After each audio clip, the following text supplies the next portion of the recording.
ओम शांति। आज के अव्यक्तवाणी 29/8/1971। सबसे सूक्ष्म बंधन बुद्धि का अभिमान। तो बाबा বলছেন সবথেকে সূক্ষ্ম বন্ধন হলো বুদ্ধির অভিমান। तो बाबा বলছেন योग युक्त और बंधन मुक्त बने हो, মানে আমরা কি যোগ যুক্ত আর বন্ধন মুক্ত হয়েছি? जितना जितना योग युक्त उतना ही सर्व बंधन मुक्त बनते जाते हो। তো বাবা আমাদেরকে একটা ফর্মুলা দিয়ে দিচ্ছেন, যত যত আমি আত্মা যোগযুক্ত হয়ে থাকতে পারবো ততই আমি সর্ববন্ধন থেকে মুক্ত হয়ে যাব। तो योग युक्त की निशानी है ही बंधन मुक्त होना। তাহলে যোগযুক্ত থাকার লক্ষণই হলো बंधन मुक्त हवा। अपने सर्व बंधनों को जानते होना कि किस किस प्रकार के बंधन है जो योग युक्त होने में रुकावट डालते हैं।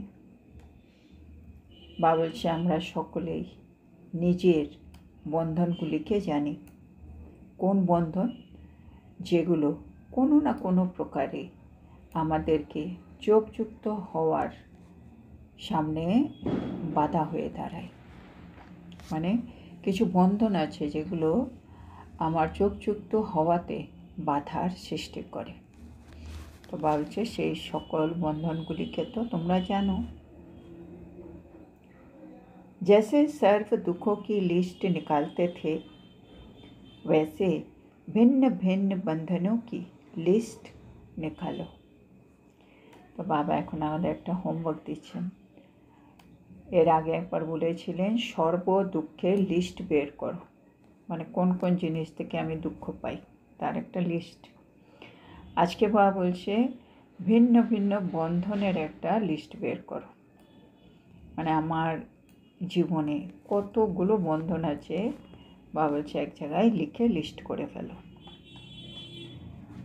उस लिस्ट को सामने रखते हुए चेक करो कि कितना बंधनों से मुक्त हुए हैं और कितने बंधन अभी तक रहे हुए हैं। বাবা বলছে লিস্টটা তৈরি করার পরে লিস্টটাকে সামনে রাখো আর চেক করো কি আমি আত্মা কতগুলো বন্ধন থেকে মুক্ত হতে পেরেছি আর কতগুলো বন্ধন এখনো আছে। যেমন আমরা কোথাও গেলে কিছু কেনাকাটা করতে হলে একটা লিস্ট করে নিয়ে যাই, তারপরে এসে চেক করি ও কোন কোন জিনিস এসে গেছে, কোন কোন জিনিস এখনো আসেনি বা পরে আসবে। একইভাবে আমার জীবনে কতগুলো বন্ধন আছে যে বন্ধনগুলো আমাকে যোগযুক্ত হতে দিচ্ছে না, তার একটা লিস্ট বের করতে বলছেন। তার মধ্যে কতগুলো থেকে আমি মুক্ত হতে পেরেছি, কতগুলো থেকে এখনো মুক্ত হতে পারিনি। इससे अपने संपूर्ण योगयुक्त अर्थात संपूर्ण स्टेज को परख सकते हो कि कितना संपूर्ण स्टेज के नज़दीक पहुंच पाए हैं। বলছে যদি আমরা এটা করতে পারি তাহলে আমি নিজের চেকিং করে এটা বুঝতে পারবো কি আমি আমার নিজের সম্পূর্ণ স্টেজের কত কাছাকাছি এসে পৌঁছেছি। কেননা আমি আত্মা যখন সম্পন্ন হব তখন সব বন্ধন থেকে আমি মুক্ত থাকব, সেটাই তো হবে আমার ফরিস্তার স্থিতি। তো বাবা বলছেন যত যত আমি আমার বন্ধনগুলো থেকে কতগুলো মুক্ত হয়েছি কতগুলো মুক্ত হয়নি লিস্টটা তৈরি করতে পারবো, ততই আমি বুঝতে পারবো আমার সম্পূর্ণতা এখনও আমার থেকে কত দূরে আছে। মানে আর কোন কোন বন্ধন আমি ক্রস করলে আমি আমার সম্পূর্ণ স্টেজে পৌঁছতে পারবো। बंधनों की लिस्ट सामने लाओ, कितने प्रकार के बंधन होंगे? तो बाबा बलছে বন্ধনের লিস্টটা তৈরি করো আর সামনে রাখো, আর দেখো কত প্রকারের বন্ধন আছে। इनकी लिस्ट निकलेगी तो चाल माफिक दिखाई देगी। ভাব বলছেন এর লিস্ট যদি আমরা বের করি তাহলে এই লিস্টটা কীরকম দেখা যাবে, একটা জালের মতো, মানে একটা নেটের মতো, মানে সব বন্ধন একে অপরের সাথে জুড়ে আছে, মানে কেমন একটা বোঝা যাবে লিস্ট। कितनी महीन तारों की जाल बनाते हैं, আর এটা দেখা যাবে খুব সূক্ষ্ম তারের জাল তৈরি হয়ে গেছে, মানে যখন আমি আমার বন্ধনগুলোকে চেক করব দেখব কত কত সূক্ষ্ম সূক্ষ্ম তারের জাল। तो अब जज करो कितने बंधन रह गए हैं और कौन कौन से रह गए हैं। তো বাবা বলছেন এখন চেক করো কি কোন কোনটা বন্ধন আমি ক্রস করতে পেরেছি, মুক্ত হতে পেরেছি, কোন কোন বন্ধন এখনও রয়ে গেছে। कोई बड़े बड़े बंधन है व छोटे छोटे बंधन है। আর চেকিং করার সময় এটা একটু দেখো যেগুলো রয়ে গেছে সেগুলো কি বড় বড় বন্ধন রয়ে গেছে না কোনো ছোট ছোট বন্ধন রয়ে গেছে। ज़्यादा मेहनत किन बंधनों को चुकतू करने में लगती है, বা প্রশ্ন করছেন কোন বন্ধনগুলিকে সমাপ্ত করার জন্য আমাদেরকে বেশি পরিশ্রম করতে হয়, মানে বড় বড় বন্ধন না ছোট ছোট সূক্ষ্ম বন্ধন। ज़्यादा मेहनत किन बंधनों को चुकतू करने में लगती है, সব থেকে বেশি পরিশ্রম কোন বন্ধনগুলি সমাপ্ত করার জন্য লাগে।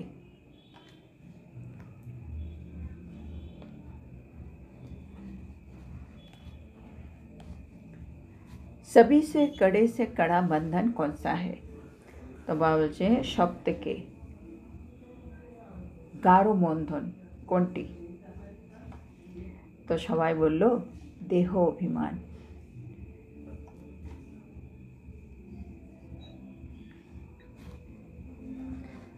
ये तो सभी बंधनों का फाउंडेशन है, বাবা বলছে এটা তো হচ্ছে সব বন্ধনের ফাউন্ডেশন।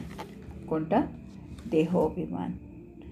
আমরা যখন থেকে জন্ম নিয়েছি তখন থেকেই আমি আত্মা এ দেহের সাথে যুক্ত, আর তখন থেকেই আমার অভিমান, আমার বাবা এরকম, আমার কাকু এরকম, আমার ভাই এরকম, আমি দেখতে সুন্দর, আমার এই আছে, আমার ওই আছে। তারপরে যত অত বড় হলাম অভিমানগুলো আরও বাড়লো। তারপরে যখন বুড়ো হয়ে যাই তখনও বানপ্রস্থি হলেও তখনও অভিমান থাকে, আমার ছেলে এরকম, আমার বউ এরকম। তাহলে দেখা যায় সবার থেকে বড় আর কড়া বন্ধন হচ্ছে দেহ অভিমানের, আর এটাই বাবা বলছে সব বন্ধনের फाउंडेशन।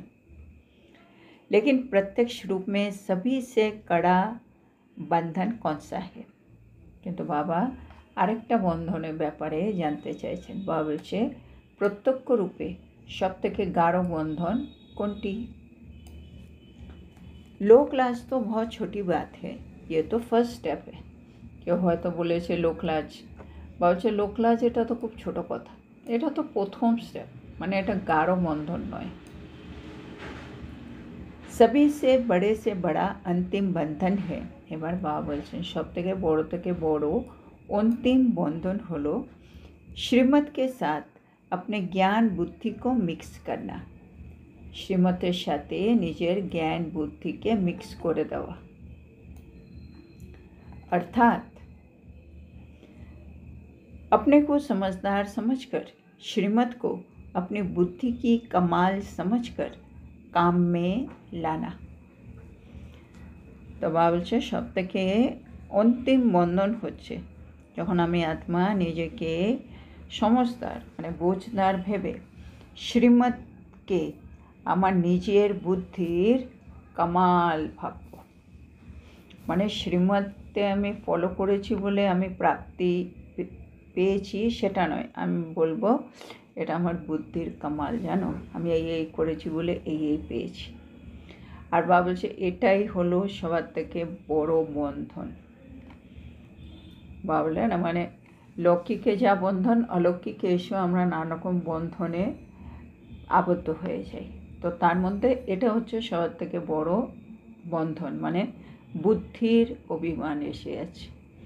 মানে বাবা যে বিধি বলছে সেই বিধি ফলো করে আমার হচ্ছে সেটা নয়, আমি মানে এটা প্রেজেন্ট করছি আমার বুদ্ধির জন্য হচ্ছে। তারপরে বাবা বলছে जिसको कहेंगे ज्ञान अभिमान अर्थात बुद्धि का अभिमान, বাবা বলছে সেটাকেই বলা যাবে জ্ঞানের অভিমান বা বুদ্ধির অভিমান। ये सभी से सूक्ष्म और बड़ा बंधन है, আর এটা হলো সবার থেকে সূক্ষ্ম আর বড় বন্ধন, মানে বুদ্ধির অভিমান, জ্ঞানের অভিমান। মানে জ্ঞানটা বাবার জ্ঞান, বাবা আমাকে দিয়েছে বলে আজকে আমি এত কিছু করতে পারছি। সবসময় নিমিত্ত ভাব, নির্মাণ ভাব, সেটা না এসে আমি আমার, মানে এখানেও আমি আমার চলছে। তো সেটা বলছে বাবা এটা বড় বন্ধন। इस बंधन से क्रॉस किया तो मानो सभी से बड़ा जंप दिया। বলছে এই বন্ধনটা যদি ক্রস করে ফেলতে পারো তাহলে ধরে নাও তুমি সব থেকে বড় জাম্প দিয়েছো। কারণ আমরা যে কোনো সেবা করছি, বাবার সেন্টারে হোক, মধুবনে হোক, সব জায়গায় এই অভিমানটা চলে আসবে, বুদ্ধির অভিমান, জ্ঞানের অভিমান। সেজন্য আমি যদি এই বন্ধন থেকে মুক্ত হয়ে যেতে পারি তাহলে বাবা বললো তুমি সবার থেকে বড় জাম্প দিয়েছো। कोई भी बात में अगर कोई मधुर शब्दों में भी कमज़ोरी का इशारा दे और उसी समय कोई संस्कार, स्वभाव या सर्विस के लिए बुराई आकर करते हैं तो दोनों ही बातें सामने रखते हुए सोचो, जरा भी वृत्ति में, दृष्टि में व सूरत में फ़र्क आता है। তো বাবা একটা খুব সুন্দর আমাদের প্রশ্ন জিজ্ঞেস করছে, এবার এটাকে আমাদেরকে ভাবতে হবে। বাবা বলছেন কোনো একটা সিচুয়েশনে, মানে দুটো পজিশন, একটা হচ্ছে কেউ খুব মিষ্টি শব্দ ইউজ করে আমাকে আমার দুর্বলতার ইশারা দিল, হ্যাঁ না, বোন তুমি এটা একটু করলে খুব ভালো হয়, এই হয়, আমারই দুর্বলতা কিন্তু মিষ্টি মিষ্টিভাবে আমাকে বলেছে। আর একই দিকে আর কেউ যদি কোনো সংস্কার, স্বভাব বা সার্ভিসের জন্য আমাকে এসে খারাপভাবে কথা বললো, ও মিষ্টিভাবে বলেছে, এ খুব খারাপভাবে আমাকে এসে বললো কি তোমার তো সংস্কারই এরকম, তোমার মধ্যে কোনো পরিবর্তন হয়নি, তুমি এই দেখাবার জন্য এই করো, যে কোনো কিছু খুব খারাপ শব্দ ইউজ করে বলেছে। দুটি বিষয়েই বা বলছে চিন্তা করে দেখো তোমার বৃত্তিতে, তোমার দৃষ্টিতে, তোমার চেহারাতে কিছু পার্থক্য আসছে। মানে কেউ মিষ্টি করে বললে তখন আমার যেরকম দৃষ্টি, বৃত্তি আর চেহারা, আর কেউ খারাপ করে এসে বলল তখন আমার দৃষ্টি, বৃত্তি আর চেহারা একই থাকছে না কিছু পার্থক্য আসছে। जरा भी फ़र्क नहीं आए, जरा भी हिम्मत उल्लास में अंतर नहीं आए, इसको कहा जाता है इस बंधन को क्रॉस किया। এই যে বাবা বললেন না কি এই যে জ্ঞানের অভিমান, বুদ্ধির অভিমান, সেটাকে তোমাকে ক্রস করতে হবে, তার মানে বড় জাম্প। তো বড় জাম্প মানে কি বলছেন বাবা এটা বোঝাচ্ছে যখন আমার মধ্যে একটুও পার্থক্য আসবে না, মানে কেউ খারাপভাবে বললো আমাকে, কেউ মিষ্টিভাবে বললো আমাকে, কিন্তু আমার মধ্যে কোনো পার্থক্য নেই, আমার সাহস, উল্লাসের মধ্যে একটুখানিও পার্থক্য আসেনি। মানে আমি আগে যেভাবে সেবা করতাম, কেউ খারাপভাবে বললো তারপরে আমি ওই একইভাবে সেবা করছি, তাহলে বোঝা যাবে তুমি বন্ধনকে ক্রস করেছো। কেননা যদি আমার অভিমান থাকে তাহলে আমি ওটা কিন্তু এত হালকাভাবে নিতে পারবো না, হ্যাঁ না, আমাদের ইগো সবার আগে দাঁড়িয়ে পড়বে এসে, ও আমাকে এরকম কি করে বললো, আমি এত সুন্দরভাবে এত করে মানে শ্রীমত প্রমাণ বা নিমিত্ত ভাব আমি আমার দিক থেকে ভাবছি, এত সুন্দর করে সেবা করি, ও এরকম কি করে বলতে পারলো, এটা ঠিক হলো না, এই হলো না, সেই হলো না, এগুলো চলছে কেন? অভিমান। আর যদি অভিমানটা না থাকে তখন ঠিক আছে, ওর ইচ্ছে হলো, ওর ভালো লাগলো না, তাই ও এরকম বলেছে আর কি, তো কিছু করার নেই। ড্রামাতে একটা সিন, ওই আত্মার পার্ট, ইটস ওকে, আমি আমার পার্ট করব, আমার মনে হচ্ছে আমি যেটা করছি ঠিক করেছি, ইটস ওকে, চলো এগিয়ে যাও। তো বাবা বলছে এই যে দেহ অভিমান আমার মধ্যে যে একটা বন্ধন ছিল সেটা আমি ক্রস করেছি। বোঝা যাবে যখন কেউ খারাপভাবে বলুক ভালোভাবে বলুক, আমার মধ্যে কোনো চেঞ্জ আসবে না। আমি একইভাবে আমি সেবাটা চালিয়ে যাব বা ওই পরিস্থিতিতে এগিয়ে যাব। তার মানে আমি ওই এই বুদ্ধির অভিমানের বন্ধনটাকে ক্রস করেছি। अगर मुख से न बोला लेकिन सुनी हुई बात का व्यर्थ संकल्प भी चला तो इसको कहेंगे बड़े से बड़ा बंधन। এবার হয়েছে কি মানে সিচুয়েশনে অনেক সময় হয় আমরা মুখে বলি না কিন্তু ভেতরে ব্যর্থ সংকল্প চলছে, তাহলেও বাবা বলছে তুমি ধরে নাও এটা বড় থেকে বড় বন্ধনে আছো।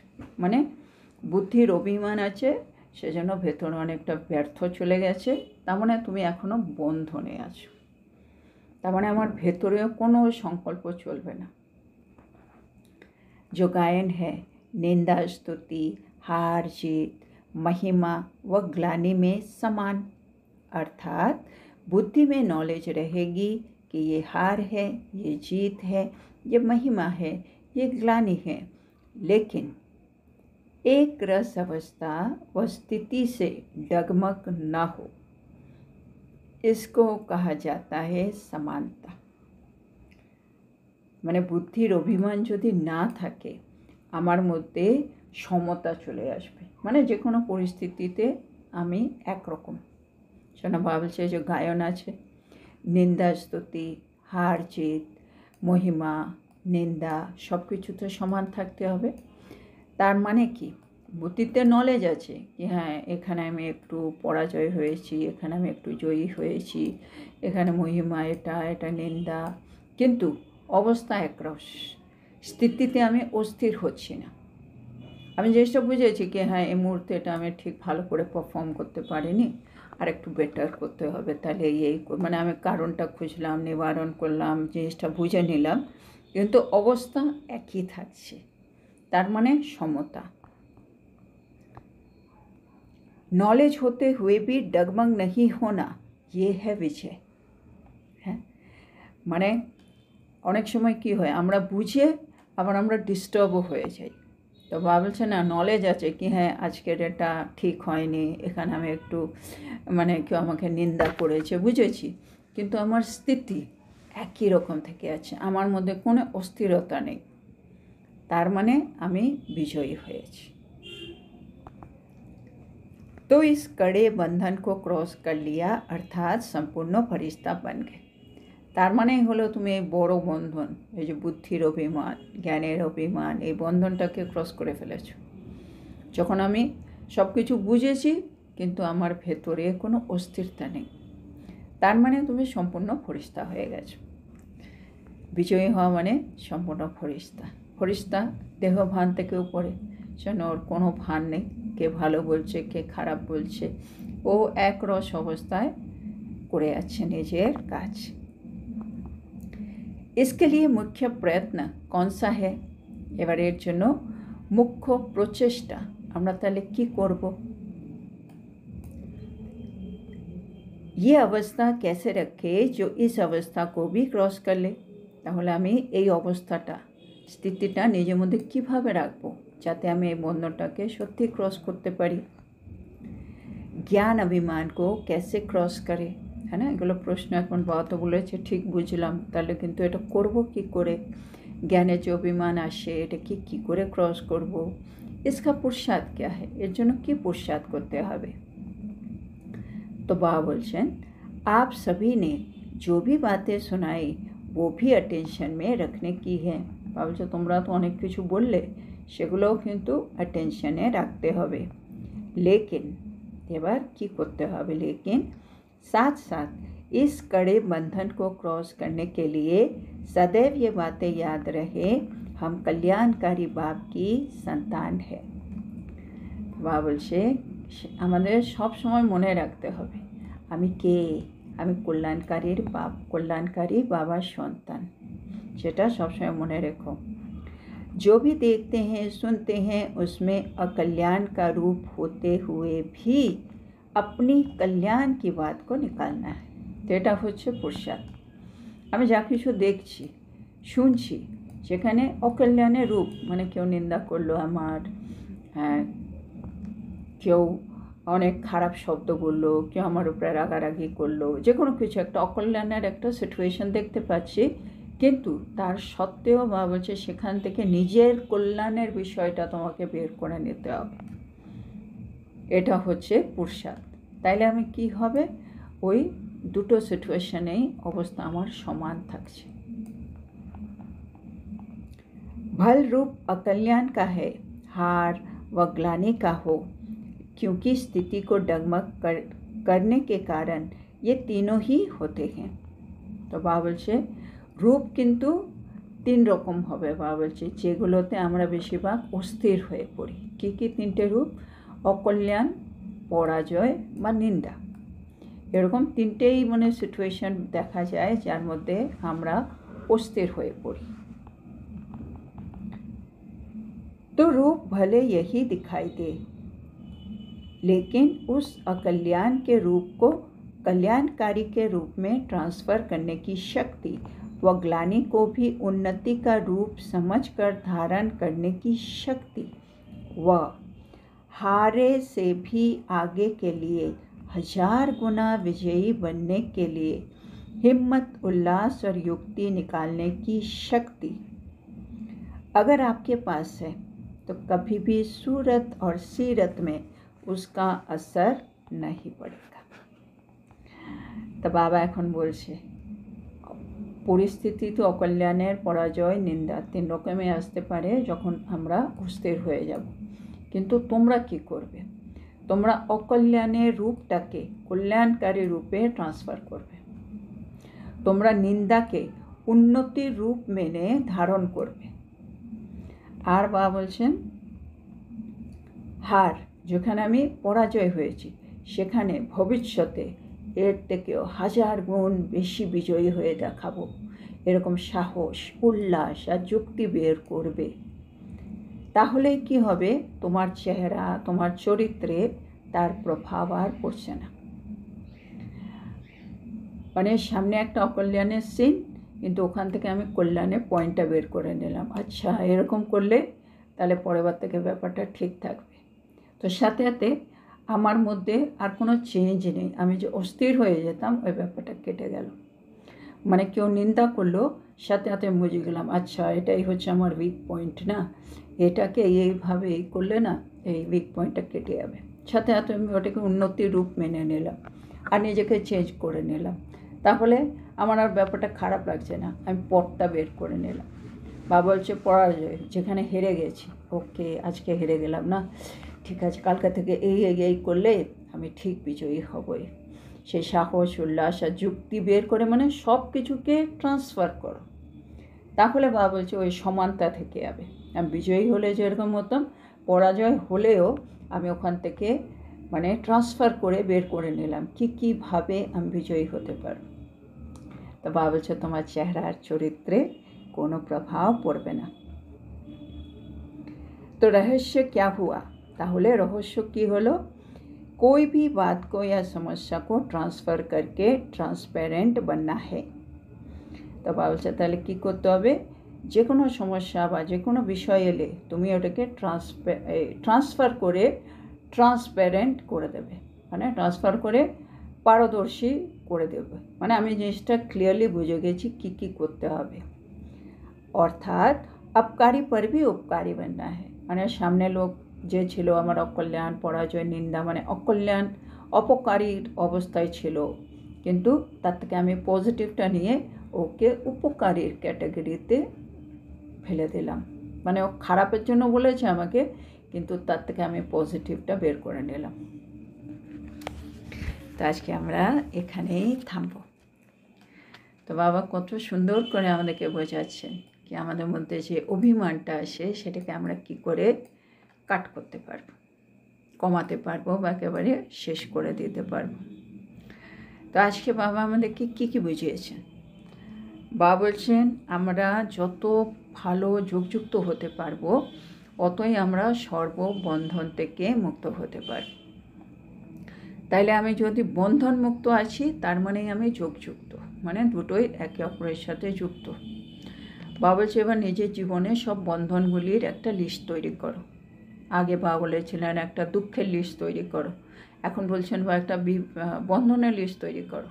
তারপরে ওটাকে চেক করো কোন কোন বন্ধন থেকে আমি মুক্ত হয়ে গেছি, কোন কোন বন্ধন থেকে এখন আমি মুক্ত হইনি। আর তারপরে তুমি নিজে চেক করো তুমি সম্পূর্ণ স্টেজে কত কাছাকাছি যেতে পেরেছো। মানে আমার যদি সব বন্ধন মুক্ত হয়ে যায় তার মানে আমি সম্পূর্ণতা পেয়ে গেছি। আর যদি সেটা না হয় কি এই বন্ধন এখনও রয়ে গেছে, তার মানে আমি এখনও সম্পূর্ণতার থেকে আরও এতটা দূরে আছি। তারপরে বাবা বলছে যখন তোমরা এই বন্ধনের লিস্ট বের করবে তখন দেখবে এই বন্ধনগুলো না একটা জালের মতো দেখা যাবে, মানে সূক্ষ্ম তারের জালের মতো দেখা যাবে। তারপরে বাবা বলছে চেক করবে বড় বড় বন্ধন আছে না ছোট ছোট বন্ধন আছে, কোন বন্ধনগুলি সমাপ্ত করতে বেশি পরিশ্রম করতে হয়, সবথেকে গাঢ় বন্ধন কোনটা। তো সবাই বললো দেহ অভিমান। বলছে সেটা অবশ্যই সব বন্ধনের ফাউন্ডেশন, কিন্তু তার সত্ত্বেও আরও একটা বড় বন্ধনের কথা যেটা আজকে বাবা বলল, যেটা হচ্ছে অন্তিম বন্ধন। কেননা সেটা আমরা বাবার জ্ঞানে আসার পরে ওই বন্ধনটা আমাদের মধ্যে তৈরি হয়ে যাচ্ছে। আর সেটা হচ্ছে জ্ঞানের অভিমান বা বুদ্ধির অভিমান।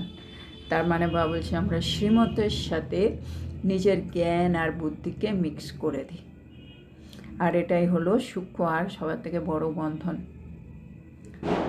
সেজন্য বাবা বলছে যদি তুমি এই বন্ধনটাকে ক্রস করতে পারো তাহলে ধরে নাও তুমি সবার থেকে বড় জাম্প দিয়েছ।